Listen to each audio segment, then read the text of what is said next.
नमस्कार, अटेंशन में आपका स्वागत है और मैं हूं मनोज वर्मा। आज बात करेंगे महा एग्जिट पोल में 5 राज्यों के एग्जिट पोल की। पश्चिम बंगाल वो आखिरी राज्य था, पांचवा, जहां आखिरी चरण का चुनाव खत्म हुआ शाम को, और इसके बाद जो एग्जिट पोल आने शुरू हैं। अलग अलग एजेंसियों ने अलग अलग एग्जिट पोल किए हैं।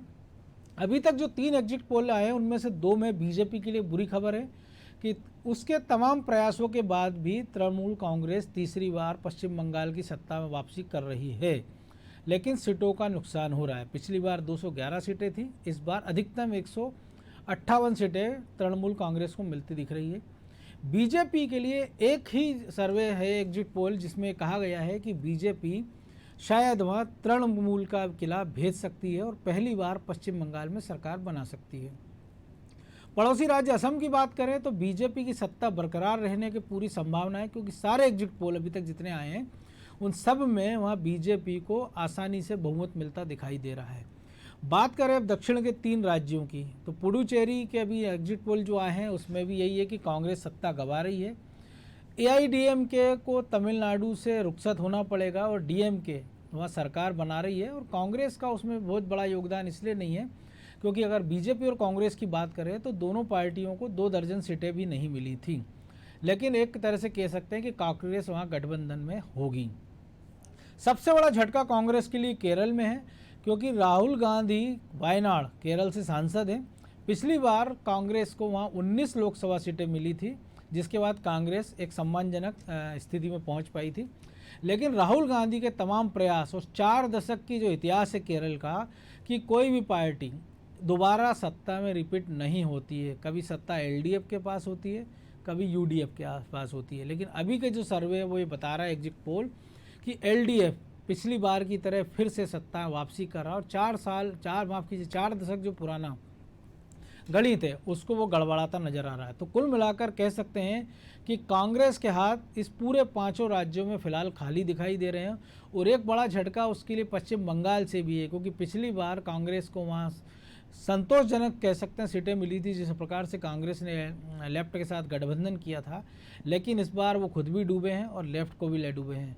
3 एग्जिट पोल में कांग्रेस का खाता भी खुलता नहीं दिखाई दे रहा है। जी हाँ, 3 एग्जिट पोल में कांग्रेस का वहाँ खाता भी खुलता दिखाई नहीं दे रहा है, और यही कारण है शायद कि कांग्रेस को अपनी स्थिति का पता था और राहुल गांधी ने या गांधी परिवार ने प्रचार से परहेज किया। और एक बार राहुल गांधी गए भी, उसके बाद कोरोना की आड़ लेते हुए उन्होंने एक ट्वीट किया और कहा कि जो स्थिति है पश्चिम बंगाल में कोरोना की, इससे में राजनीतिक दलों को पार्टियां नहीं करना चाहिए, वहाँ चुनावी रैलियां नहीं करना चाहिए, और मैं भी नहीं कर रहा हूँ। तो इस एग्जिट पोल के क्या नतीजे हैं अब ये तो हालांकि 2 मई को पता लगेगा कि खेला हुए है या परिवर्तन हुए पश्चिम बंगाल में, या जो बीजेपी दावे कर रही थी बार बार पश्चिम बंगाल में अब की बार 200 पार। इन तमाम मुद्दों पर, इन पहलुओं को समझेंगे हमारे एसोसिएट एडिटर प्रभु पटेरिया के साथ। हमारे एडिटर इन चीफ प्रकाश भटनागर के पास भी हम जाएंगे, और प्रभु पटेरिया जी के सबसे पहले हम पश्चिम बंगाल का गणित समझेंगे, क्योंकि शायद मध्य प्रदेश के इकलौते एक रीजनल चैनलों की अगर हम बात करें तो अनादि टीवी वो इकलौता एक चैनल था जिसके एसोसिएट एडिटर प्रभु पटेरिया लंबे समय तक पश्चिम बंगाल में रहे, और जिन्होंने वहाँ की जितनी 2-3 बड़ी हार्ड सीटें थी जहाँ से ममता बनर्जी चुनाव लड़ रही हैं और आसपास, वो वहाँ का भी उन्होंने हालचाल जाना था। तो सबसे पहले हम चलेंगे प्रकाश भटनागर जी के पास। भटनागर जी, एग्जिट पोल जो बता रहे हैं, हालांकि कई बार ये गलत भी साबित हुए, कि पश्चिम बंगाल में जिस प्रकार से बीजेपी ने पूरी ताकत झोंकी थी, नतीजे उनकी उम्मीद के मुताबिक नहीं आ रहे हैं। लेकिन आसाम में कांग्रेस का वोट बढ़ा है, कांग्रेस का वोट लगभग 48% के आसपास बताया जा रहा है, लेकिन सीटें बीजेपी से कम आ रही है। वो भी ऐसी स्थिति में एक बड़ा गठबंधन उन्होंने बदरुद्दीन अजमल की पार्टी के साथ कांग्रेस ने तैयार किया था, और केरल से भी कांग्रेस के लिए निराशाजनक खबरें हैं, और पुडुचेरी से भी। क्या कहेंगे? देखिए मनोज, इन 5 राज्यों में बीजेपी के पास खोने के लिए केवल असम था। दूसरी बात, और पश्चिम बंगाल में उसकी ताकत बड़ी थी वहां सरकार बनाने की।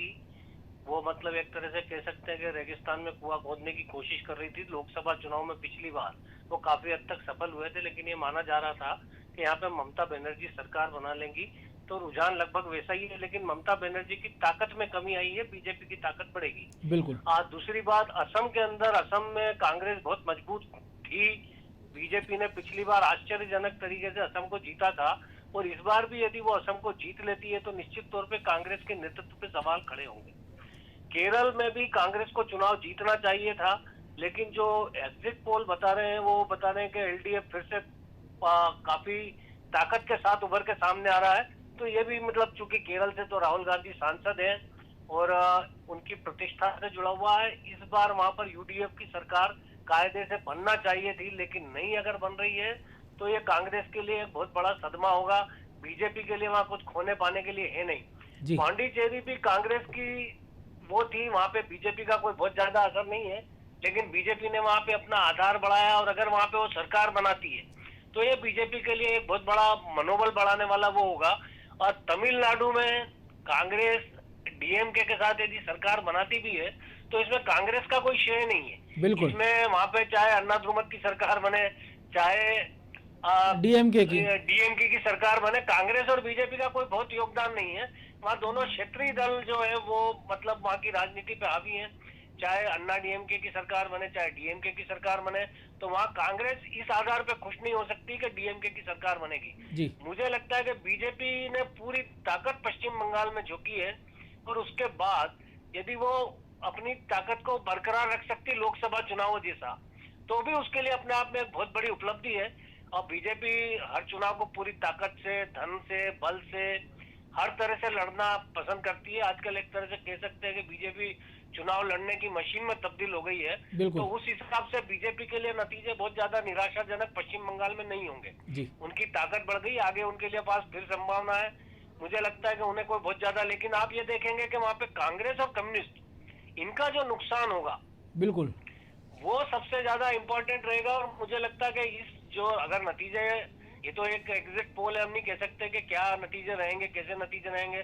मेरे हिसाब से असम के अंदर कांग्रेस की सरकार बनना चाहिए, लेकिन जिस तरह से शरद पवार जैसे वरिष्ठ राजनीतिज्ञों ने पहले से घोषणा कर रखी कि वहाँ बीजेपी की सरकार बनेगी, बाकी राज्यों में वो हारेगी। तो मुझे लगता है कि वो एक बहुत अनुभवी राजनीतिज्ञ है और उन्होंने जो बोला है वैसा हो सकता है। लेकिन फिर भी कांग्रेस जिस तरह से तैयारी कर रही है असम में, वहां से अपने जो उसे लगता है कि जो उम्मीदवार चुनाव जीत सकते हैं उन्हें वो राजस्थान में ले गई कि कोई हार्स ट्रेडिंग ना हो। तो जिस तरह की सावधानी बरत रही है, अगर कांग्रेस असम का चुनाव जीत लेती है तो मुझे लगता है कि वहां पे फिर कांग्रेस के अंदर जो आला कमान है राहुल गांधी, वो एक तरह से सशक्त होंगे। अगर असम के अंदर कांग्रेस हारती है, केरल में कांग्रेस हारती है, तो कांग्रेस के नेतृत्व पे सवाल उठेंगे। जो कांग्रेस के अंदर एक ग्रुप तैयार हुआ है, सवाल उठा रहा है वो बराबर, तो मुझे लगता है कि वो ताकतवर होगा। लेकिन उससे भी कोई बहुत ज्यादा फर्क राहुल गांधी, सोनिया गांधी या प्रियंका गांधी की स्थिति पे नहीं पड़ेगा, क्योंकि मैक्सिमम कांग्रेस गांधी परिवार की छत्र छाया से बाहर आने को अभी भी तैयार नहीं है।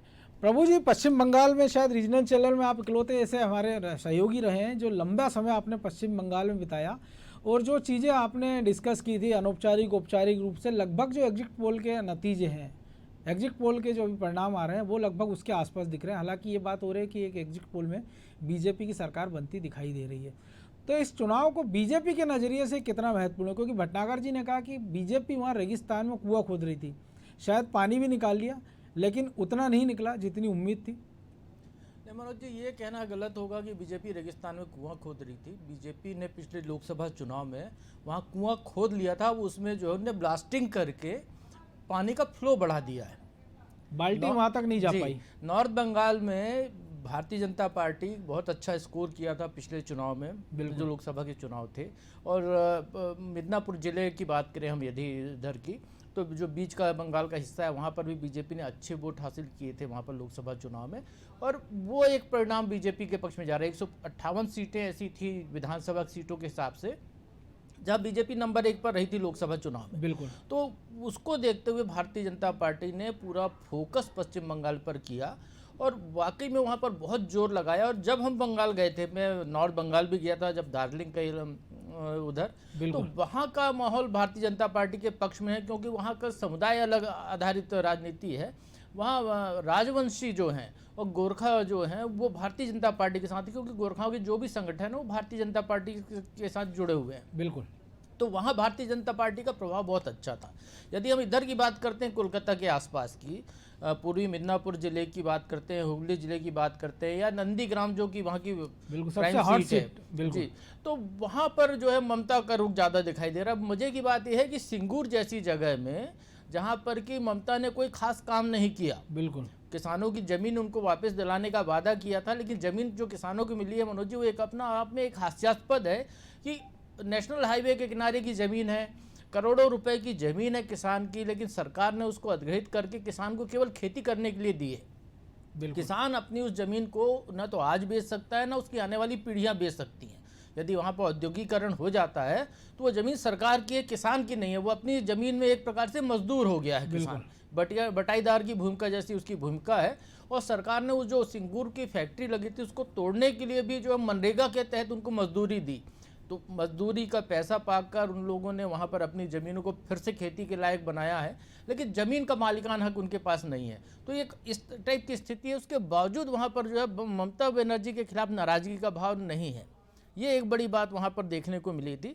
और जैसे जैसे चुनाव आगे बढ़ते गए तो भारतीय जनता पार्टी ने जो जिस तरीके का ट्रैप बिछाया, जय श्री राम का नारा लगाकर और ममता को जैसे घेरने की कोशिश की, दीदी तो ओ दीदी जी, उससे कहीं ना कहीं जो है ममता बनर्जी पीछे हटती हुई दिखाई दी थी, और बिल्कुल हटती हुई दिखाई दी थी। और शायद ममता का ही वो दांव था कि वो जो है उनका पैर में चोट जो लगी, वो भले डॉक्टर ने कहा 10 दिन के लिए प्लास्टर करिए, लेकिन वो पूरे चुनाव में उसको जो महीना भर से ज़्यादा प्लास्टर लगा के घूमती रही और उनने वो सिंपैथी वोट गेन करने की कोशिश की। तो एक तरीके से पैर ने ममता बनर्जी को फिर से खड़ा कर दिया, कह सकते जी हैं। बिल्कुल, वो फुटबॉल खेलने की स्थिति में आ चुकी हैं, ये कहना चाहिए। लेकिन ये जरूर है कि हमारा जो आकलन था जी, हमारे हिसाब से बीजेपी उसी तरीके से है जैसे इंडिया टुडे का पोल बता रहा है कि 100 के आसपास बीजेपी को रहना चाहिए था जी। लेकिन जैसे 2 एग्जिट पोल बता रहे हैं कि वहाँ पर भारतीय जनता पार्टी सरकार बनाने की स्थिति में है, तो ये बहुत बड़ी उपलब्धि है भारतीय जनता पार्टी के लिए। यदि वो 100 सीटें भी यदि पश्चिम बंगाल में हासिल कर रही है विधानसभा चुनाव में, क्योंकि पिछले चुनाव में तो 3 ही सीटें थी उनके पास तो विधानसभा इसलिए जो है मतलब भारतीय जनता पार्टी के लिए वहाँ पर काफ़ी ज़्यादा आगे की संभावनाएं दिख सकती हैं। एक और चीज़ है प्रभु जी, पश्चिम बंगाल चूंकि थोड़ा सा इसलिए अलग भी हम कह सकते हैं कि बीजेपी को अभी तक शहरी क्षेत्रों की पार्टी माना जाता था। पश्चिम बंगाल में इसके उलट कि तृणमूल कांग्रेस तो शहरों में अच्छा परफॉर्म कर रही, जो अभी एग्जिट पोल की अगर हम बात करें, वो ग्रामीण क्षेत्रों में बीजेपी अच्छा परफॉर्म कर रही है। और खासतौर से जो मतुआ समुदाय था, जिसके लिए प्रधानमंत्री नरेंद्र मोदी की आलोचना भी हुई कि वो क्यों ढाका गए, उनके धर्मगुरुओं से मिले, पूजा अर्चना की। इसके साथ ही जो आपने राजवंश की बात की, वो एक फैक्टर रहा है। तो जो पोलराइजेशन जो जिस प्रकार से बीजेपी चाह रही थी, शायद शहरों में उतना हुआ नहीं। तो यही कारण है कि बीजेपी ने जो अपना गोल सेट किया था उससे कहीं वो पीछे खड़ी दिख रही। हाँ बिल्कुल मनोज जी, शहरी क्षेत्र में भारतीय जनता पार्टी को उतना वो लोगों का सहयोग नहीं मिला, ये बिल्कुल अलग बात है। और ममता बनर्जी की एक अपनी छवि है वहाँ पर, वो आम जनता से जुड़ी हुई है। और एक उनने जो है लेफ्ट का जो तरीका था काम करने का, उसी पद्धति पर उनने अपनी जमावट की वहाँ पर। सरकार बनने के बाद उनकी पार्टी से जुड़े हुए लोगों के हाथ में ही वहाँ पर सारी जो है नीचे तक का काम, सत्ता एक तरीके से कहें डायरेक्ट इनडायरेक्ट उन्हीं के हाथ में थी। पश्चिम बंगाल में एक बड़ा प्रयोग वहाँ पर है कि वहाँ पर ट्रैफिक पुलिस के लिए ट्रैफिक वार्डन टाइप का एक कॉन्सेप्ट है। बिल्कुल, ट्रैफिक के जो पुलिस वाले हैं उनके अलावा वहाँ पर जो है करीब 12-13 हज़ार रुपया उनको वेतन मिलता है और ट्रैफिक वार्डन बनाए जाते हैं। वो लगभग पूरे पश्चिम बंगाल में दिखाई देते हैं। वो 1.5-2 लाख की उनकी आबादी है, संख्या है उनकी जो कर्मचारी हैं। बिल्कुल। तो वो सब कहते हैं तृणमूल कांग्रेस के वर्कर हैं, उनसे जुड़े हुए परिवार के लोग हैं, जिनको कि ट्रैफिक वार्डन में भर्ती कर लिया गया है उनको। और बाद में जैसे जैसे पुलिस में वैकेंसी निकलती जाती है उनको प्राथमिकता देकर वहाँ पर नौकरी। तो इस तरीके से जोड़ने का जो लेफ्ट का कॉन्सेप्ट था उस पर काम किया उनने। लेकिन भारतीय जनता पार्टी को जो ग्रामीण क्षेत्रों में जो प्रतिसाद मिल रहा है, जो वहाँ पर उनको कार्यकर्ता मिले, तो एक बड़ी वजह है कि लेफ्ट वहाँ पर सत्ता से 10 साल से बाहर है। और लेफ्ट के जो कार्यकर्ता थे वो उनने अपने तृणमूल कांग्रेस में वो जुड़ाव महसूस नहीं कर पा रहे थे, तो वो कहीं ना कहीं भारतीय जनता पार्टी की तरफ डाइवर्ट हो गए, वो भाजपा का बेस बन गए हैं। वो लेफ्ट की जी प्रभु जी, लेफ्ट की आपने बात की, चूंकि इसी से जुड़ा मामला है कि अभी जो एग्जिट पोल आ रहा है वो ये बता रहे हैं कि लेफ्ट को कांग्रेस के साथ जाने का भारी खामियाजा उठाना पड़ रहा है। पिछली बार भी हमने देखा था, शायद उन्होंने सबक नहीं लिया। अभी जो 3 एग्जिट पोल अभी तक हमने देखे थे उसमें कांग्रेस का वहाँ खाता ही नहीं खुल रहा पश्चिम बंगाल में। तो एक बड़ा दिलचस्प है कि आप केरल में लेफ्ट के खिलाफ चुनाव लड़ते हैं और पश्चिम बंगाल में लेफ्ट के साथ लड़ते हैं। कांग्रेस कहती है हम धर्मनिरपेक्ष पार्टी हैं, वो वहाँ हम देखते हैं पश्चिम बंगाल में जो गठबंधन के सहयोगी उनकी अगर हम बात करें, या आसाम की बदरुद्दीन अजमल के साथ वो जाते हैं। और बीजेपी जिसका एक नैरेटिव सेट करती है, तो इसका खामियाजा शायद कांग्रेस को भुगतना पड़ रहा है, क्योंकि लोगों को लग रहा था कि कांग्रेस शायद एक मुकाबले में रहेगी बीजेपी के मुकाबले, लेकिन कांग्रेस ने खुद अपने पैरों पर कुल्हाड़ी मार ली इन दोनों जगह। बिल्कुल अपने पैरों पे कांग्रेस ने कुल्हाड़ी मारी मनोज जी। भारतीय जनता पार्टी का जो उग्र हिंदुत्व है उसकी काट के लिए कांग्रेस ने हमेशा ये कोशिश करती है कि उसकी काट में या तो जनेऊ धारण करके एक बार प्रतीक चिन्ह बन सॉफ्ट जाए, हिंदुत्व, और उसके अलावा वो जो है अल्पसंख्यकों को या जो हिंदुत्व के विरोधी हैं उनको अपनी तरफ जोड़ने की कोशिश करे। बस इसी में भारत कांग्रेस का जो है नुकसान ज़्यादा होता है। वो अपनी एक कोई लाइन सेट नहीं कर पाते हैं। अब देश की ये कहें कि जैसे जैसे जागरूकता बढ़ रही है, सोशल मीडिया का समय आया है, तो उस तरीके से लोगों में बदलाव आया है। वो जैसे कहानी भी है कि 100 जूते भी खा लिए और 100 प्याज भी खा लिए और हासिल कुछ नहीं। जी बिल्कुल। तो कांग्रेस उस चीज़ को समझ ही नहीं पाई कि मुख्य धारा क्या है, देश के जो बहुसंख्यक मतदाता हैं वो क्या चाहते हैं। बिल्कुल, कांग्रेस को उस दिशा में प्रयास करती हुई दिखाई नहीं देती। वो हमेशा एक नया रास्ता खोजने की कोशिश करती है, उसमें वो नुकसान में हमेशा चली जाती है। वो एक स्टैंड लेकर चले। यदि आज भारतीय जनता पार्टी कहीं पर खड़ी है, पूरे देश में राज कर रही है, तो इसके लिए मुख्य वजह यह है कि भारतीय जनता पार्टी ने अपने हिंदुत्व के एजेंडे को कभी नहीं छोड़ा। बिल्कुल। राम मंदिर उनके घोषणा पत्र में कभी पहले पन्ने पर जगह पाता था तो कभी पीछे के पन्ने पे चला गया, कहीं बीच में चला गया, लेकिन राम मंदिर उनके मुद्दे में रहा है हमेशा। बिसराया नहीं उन्होंने जी, कभी उनने उसको हटाया नहीं कभी। उनने जब अटल जी की सरकार बनी तो उनने कहा कि जो है गठबंधन की सरकार है, हमें गठबंधन के धर्म का पालन करना पड़ेगा, इसलिए राम मंदिर को हम पीछे कर दे रहे हैं। उनकी खुद की सरकार आई तो फिर मुद्दे फिर जिंदा हो गए आगे आकर। तो इस तरीके से भारतीय जनता पार्टी ने जो लोगों से जुड़े हुए मुद्दे हैं, जो हिंदुत्व के बहुसंख्यक समाज के मुद्दे हैं, उससे कभी अपने को अलग नहीं किया। इसलिए भारतीय जनता पार्टी लगातार बढ़ती जा रही है, उसको लोगों से का रिस्पांस मिलता है, उसके प्रति अच्छा आता जा रहा है। कांग्रेस के साथ ये दिक्कत है कि वो ना तो अपने आप को धर्मनिरपेक्ष साबित कर पाई, ना वो बहुसंख्यकों के साथ है, ना वो अल्पसंख्यकों के साथ है। वो एक जगह चुनाव लड़ने जाते हैं पहली तो बार दूसरा नहीं, रूप दिखाई देता है। शायद 84 से गलतियां कर रही है। प्रकाश जी से भी थोड़ा समझेंगे। प्रकाश जी, जो प्रभु जी भी कह रहे हैं कि कांग्रेस कोई एक स्टैंड नहीं ले पाई है, तो गलती कांग्रेस से कहाँ हो रही है? और दूसरी बात ये जो नतीजे आएंगे अब, तो ये मान लिया जाए कि कांग्रेस में जो युवा इंतजार कर रहे थे नेता अपनी बारी का, चाहे वो मध्य प्रदेश में तब कोई युवा नेता कांग्रेस के साथ बचा नहीं अपेक्षाकृत, राजस्थान की बात करें या बाकी जगह, उनको इंतजार करना होगा, क्योंकि राहुल के भी अभी अच्छे दिन आए नहीं, कांग्रेस के तो काफी समय से है ही नहीं। देखिए मनोज, कांग्रेस इस समय मतलब लगभग पिछला 2-2.5 दशक की कहानी आप समझो कि पूरी कांग्रेस जो है मतलब कोई रास्ता तय नहीं कर पा रही। जो प्रभु कह रहे हैं जी, कि वो सबसे पहले तो आपके कांग्रेस की आज की तारीख में विचारधारा पूछो तो क्या विचारधारा है, किसी को समझ में नहीं आएगा। कांग्रेस ने अपने लीडरशिप को, अपने नेतृत्व को धीरे धीरे खुद ही खत्म कर लिया। ले दे के केवल आप गांधी परिवार के इर्द गिर्द हो, वो आपका सबसे बड़ा खामियाजा है। बिल्कुल। आप देखेंगे कि भारतीय जनता पार्टी में हमने देखा कि शिवराज सिंह चौहान 13 साल तक लगातार मुख्यमंत्री रहे, रमन सिंह 15 साल मुख्यमंत्री रहे, वसुंधरा पूरे 5 साल। तो वहां पे मुख्यमंत्री में को बहुत बड़ा उदाहरण जो है बिहार उत्तराखंड का है कि 4 साल बाद मुख्यमंत्री बदला है। लेकिन कांग्रेस ने अपने किसी नेता को कभी स्थायित्व नहीं होने दिया। राज्यों के अंदर आपने लीडरशिप को खत्म कर दिया, तो राज्यों में जो आपकी लीडरशिप खत्म हुई है उसका खामियाजा आपको भुगतना पड़ रहा है हर जगह। अब आप पश्चिम बंगाल की बात करो तो लगभग 4 दशक हो गए वहां पे कांग्रेस का सुपड़ा साफ है। वहां पे कांग्रेस कभी सेकंड पार्टी हुआ करती थी, आज चौथी पांचवी पार्टी हो गई। इसी तरह से आप उत्तर प्रदेश जैसे बड़े राज्य को देख लो, वहां पे कांग्रेस गिनती में चौथे पांचवें नंबर पे, बिहार में चौथे पांचवें नंबर पे। तो आपने राज्यों में तो लीडर छोड़े ही नहीं।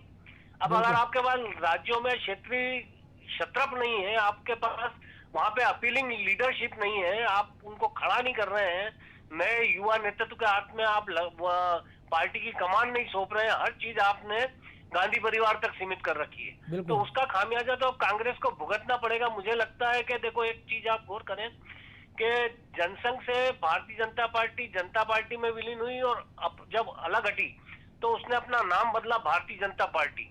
लेकिन उस भारतीय जनता पार्टी के साथ उसने अपनी जनसंघ की पहचान को कभी नहीं खोया। तो मुझे लगता है कि कांग्रेस को भी अब सोचना पड़ेगा कि कांग्रेस अपने नाम से पीछा छुड़ाए और एक नई पार्टी कांग्रेस के लोग गांधी परिवार से हटके अगर साहस दिखा पाए। कांग्रेस के नेता, कांग्रेस में बहुत सारे योग्य नेता हैं, गुलाम नबी आजाद से लेके कई सारे हैं, लेकिन ये साहस दिखा पाएंगे या ना दिखा पाएंगे, ये एक बड़ा सवाल है। तो मुझे लगता है कि कांग्रेस इस समय दोराहे पे खड़ी है और उसका सबसे ज्यादा खामियाजा भारतीय लोकतंत्र को भुगतना पड़ेगा, क्योंकि सबसे विपक्ष की जो सही भूमिका है वो हिंदुस्तान में कांग्रेस ही निभा सकती, क्योंकि बाकी विपक्ष बहुत बिखरा है। क्षेत्रीय पार्टियां अलग अलग जगह है, कई सारी जगह है। अब हमारे पास जहाँ पे विकल्प नहीं है, जहाँ बीजेपी और कांग्रेस की सीधी लड़ाई है, वहां पे कम से कम कांग्रेस फायदा उठा सकती है बीजेपी के प्रति जो नाराजगी है उसका। और हमने लेकिन देखा अब भी उसका राजस्थान leadership है, पे लोग भरोसा ही बिल्कुल। नहीं कर पा रहे हैं। राजस्थान, छत्तीसगढ़, मध्य प्रदेश, पंजाब में हमने देखा भी। प्रभु जी, कांग्रेस के लिए तो एक सबक छिपा है, लेकिन जो लोग कांग्रेस से गठबंधन कर रहे हैं उनको भी एक अलार्मिंग सिस्टम वार्निंग है उनके लिए भी कि उनको संभलने का वक्त है, क्योंकि वो बिहार में जाते हैं तो ऐसा लगता है कि बिल्कुल तेजस्वी यादव के नेतृत्व में सरकार बनने वाली है, और जब नतीजे आते हैं तो पता लगता है कि वो कांग्रेस के कारण उनका बेड़ा गर्क हुआ है। उत्तर प्रदेश की हम बात करें, वो अखिलेश की सवारी में बैठते राहुल गांधी, साइकिल पंचर हो जाती है, हाथी की हवा निकल जाती है। वो जहाँ जहाँ गठबंधन कर रहे हैं, पिछली बार वो लेफ्ट के साथ गए थे पश्चिम बंगाल, तो जो पार्टी जिसने 35 साल लगातार राज किया, उस पार्टी की ये हालत हो जाती कि वो विपक्ष की भूमिका लायक नहीं बचती। इस बार भी नतीजे यही बता रहे हैं। तो अब बाकी क्षेत्रीय दलों को भी सोचना होगा कि कांग्रेस का साथ क्यों, क्योंकि अगर डीएमके भी अगर सरकार बना रही तो कांग्रेस को तो उन्होंने 20 ही सीट दी थी, और शायद कांग्रेस 4 या 5 जीत जाए, और बीजेपी अब केरल में भी खाता खोलती दिख रही है। बिल्कुल मनोज जी, राजनीतिक दलों को सोचना होगा कि कांग्रेस का साथ लेने का उनको फायदा होता है या नुकसान होता है, और लगातार नुकसान ही दिखाई दे रहा। कांग्रेस यदि इस स्थिति पर पहुंची, जैसा अभी भटनागर जी वो उत्तर प्रदेश का उदाहरण दे रहे थे, तो यदि कांग्रेस उत्तर प्रदेश में गठबंधन नहीं करती राजीव गांधी के ज़माने में, तो शायद कांग्रेस का ये स्थिति नहीं होती। भारतीय जनता पार्टी को देखिए, भारतीय जनता पार्टी यदि उत्तर प्रदेश में पूर्ण बहुमत के साथ सरकार में है, तो इसके पीछे जो आधारशिला रखी गई है वो इसके पहले के चुनाव में आधारशिला रखी गई, जब भाजपा ने पूरे उत्तर प्रदेश में अपने कैंडिडेट लड़ाए, अपना एक कोर बेस खड़ा करने की कोशिश की, अपने कार्यकर्ता जगह जगह बनाए, 5-6 साल 10 साल उन्हें मेहनत की, उसके बाद उस जगह पर पहुंचे, इंतजार भी किया। बिल्कुल। कांग्रेस तो क्या है, मौका परस्त दल की तरह होती है कि चुनाव आ गया तो जो भी उनको लगता है कि उसके साथ गठबंधन कर लो, कुछ सीटों का समझौता कर लो, चुनाव लड़ने उतर जाओ, तो इसका फायदा ना तो उनको होता है ना उनके साथ जो जुड़ते हैं उसको होता है। और जो अभी आप बात कर रहे थे थोड़ी देर पहले, बिल्कुल जो कांग्रेस की जो परिणति है, जिस तरीके से भटनागर जी कह रहे हैं, कांग्रेस में नेता बड़े बड़े हैं। कांग्रेस एक तरीके से कहें बरगद की तरह है कि ऐसा बहुत बड़ा वृक्ष है, ऊपर के यदि पत्तियों को देखें बरगद की, तो वहाँ पर कांग्रेस में बड़े बड़े नेताओं की फौज है ऊपर के लेवल पे। बिल्कुल। लेकिन उनको एक ये कहें वहम है या भ्रम है कि जड़ जो है जहाँ से उनको खाद पानी मिल रहा है वो गांधी परिवार है, जबकि वो नीचे झांक कर देखें तो बरगद की जड़ें इतनी फैली हुई हैं कांग्रेस की कि वहाँ गांधी परिवार की कोई ज़रूरत ही नहीं है। ये उस परिवार को आगे रखकर जो नेता चलते हैं, क्योंकि उनके आपस में इतने बड़े बड़े कद के नेता हैं कि उनको लगता है कि वो एक किसी आपस के एक दूसरे के नेतृत्व को स्वीकार नहीं कर पाएंगे, और सिर्फ गांधी परिवार के नेतृत्व के नीचे ही वो खड़े होते हुए दिखाई देते हैं। तो ये कांग्रेस को सोचना, उनको ये वाकई में देश में अपना वजूद रखना है बरकरार, तो उनको पार्टी को बदलाव करता रहना होगा।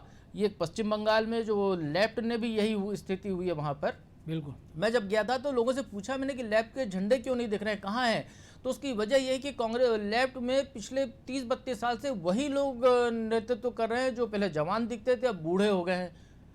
ऐसे भी लोग देखे जो है वो 88 साल की उम्र में लोग बगावत करके बीजेपी से चुनाव लड़ रहे हैं। उनके जो है वरिष्ठ जो ऊपर के नेता हैं, जो महासचिव स्तर के, वो बदल ही नहीं रहे हैं, तो पार्टी में बदलाव नहीं आ रहा है। और युवा जब तक आपसे तब तक नहीं जुड़ेंगे, युवा वर्ग जब तक उनको अपने जैसा कोई चेहरा नहीं दिखेगा सामने। केरल शायद उदाहरण है, क्योंकि उन्होंने जो लगातार 2 बार जीते थे, एलडीएफ ने उन सबका टिकट काट दिए थे, उनमें कई सारे मंत्री थे और बड़ा विरोध भी हुआ था, लेकिन उसका नतीजा है कि 4 दशक का इतिहास बदलते हुए वो सत्ता वापसी आ रहे हैं।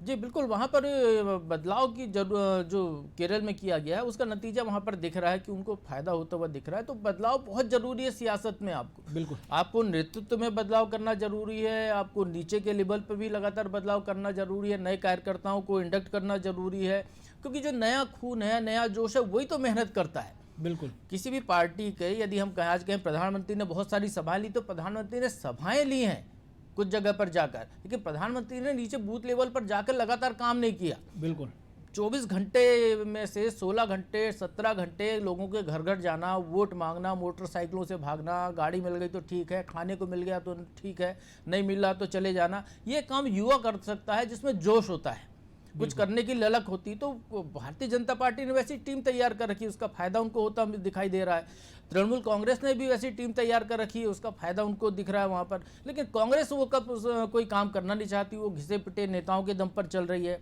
यदि हम मध्य प्रदेश के संदर्भ में बात करते हैं तो मध्य प्रदेश में आप कांग्रेस का केवल पंजे का निशान हो, कोई व्यक्ति न खड़ा हो, बिल्कुल, तो भी 30% वोट मिलने हैं उसको, उसकी गिनती 30% से शुरू होती है। लेकिन उसके बावजूद कांग्रेस के नेता अपनी पार्टी को वैसी ऊर्जा नहीं दे पा रहे हैं, उस तरीके से बदलाव नहीं कर पा रहे हैं। राहुल गांधी ने तरह तरह के प्रयोग किए, उन्हें जो यूथ लीडरशिप आती थी वहाँ पर उन्होंने एक नई चुनाव पद्धति लागू कर दी, जिससे ऐसे नेता चुनकर आए उनके जिनका कोई वजूद ही नहीं है, जिनमें नेतृत्व की क्षमता ही नहीं है कायदे से, ये कहें। तो एक लाइन में कह सकते हैं इस पूरे उसमें कि हमने राहुल गांधी को देखा था पुशअप करते हुए केरल में, तो लेकिन वो पार्टी को ना पुश कर पा रहे हैं ना आप कर पा रहे हैं। बिल्कुल सही कह रहे हैं आप। बिल्कुल। तो चलिए, बहुत अब चूंकि समय इजाज़त नहीं दे रहा है, इसलिए इस चर्चा को ही विराम देना पड़ेगा और इस पर 2 मई को फिर और विस्तार से चर्चा होगी। तब तक हमको इंतजार करना होगा, क्योंकि कई बार एग्जिट पोल खुद को गलत साबित करते हैं। लेकिन अभी जो स्थितियां बन रही है वो बाकी पार्टियों के लिए तो ठीक है, तृणमूल कांग्रेस के लिए इसमें बहुत कुछ पाने को, बीजेपी के भी लिए, लेकिन कहीं ना कहीं हाथ और हाथ का साथ जिन जिन ने दिया है वो सब इस चुनाव में खेत होते नजर आ रहे हैं। तो अटेंशन में आज इतना ही, मुझे दीजिए इजाज़त और आप देखते रहिए अनादि टीवी। नमस्कार।